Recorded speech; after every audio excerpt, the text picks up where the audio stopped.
வணக்கம். திருநெல்வேலி கேடிசி நகர் வைத்து தூத்துக்குடி மாவட்டம் ஆறுமுகமங்கலம் பகுதியைச் சேர்ந்த ஐடி ஊழியர் கவின் செல்வ கணேஷ் கடந்த 27ஆம் தேதி பட்டப்பகலில் படுகொலை செய்யப்பட்டார். இந்த வழக்கில் கவின் காதலின் சகோதரன் சுபிக் மற்றும் அவரது தந்தையான காவல் உதவி ஆய்வாளர் சரவணன் ஆகியோர் கைது செய்யப்பட்டு சிறையில் அடைக்கப்பட்டனர். மாற்று சமூகத்தைச் சேர்ந்த பெண்ணை காதலித்ததால் காரணத்தால் கவினை அந்த பெண்ணின் சகோதரர் சுஜித் ஆணவ கொலை செய்ததாக கூறப்படுகிறது.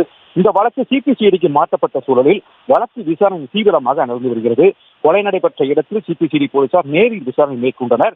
சம்பவ இடத்தில் இருந்து சுமார் 1 கிலோமீட்டர் தூரத்தில் உள்ள கடைகள் மற்றும் அந்த வழியாக சென்றவர்களிடம் விசாரித்தனர். மேலும் கவின் காதலியாக கூறப்படும் சுபாஷினும் விசாரணை நடத்தப்படுவதாக கூறப்படுகிறது.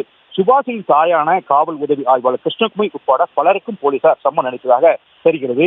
மேலும் கவின் கொலை வழக்கில் கைது செய்யப்பட்ட சுஜித்துக்கு ஆகஸ்ட் 14ஆம் தேதி வரை 14 நாட்கள் நீதிமன்ற காவல் நீடிக்கப்பட்டது. இந்த நிலையில் சுஜித்தை காவலில் எடுத்து விசாரிக்க கோரி சிபிசிஐடி போலீசார் நேற்று தினத்தில் நெல்லை மாவட்ட நீதிமன்றத்தில் மனு தாக்கல் செய்தனர்.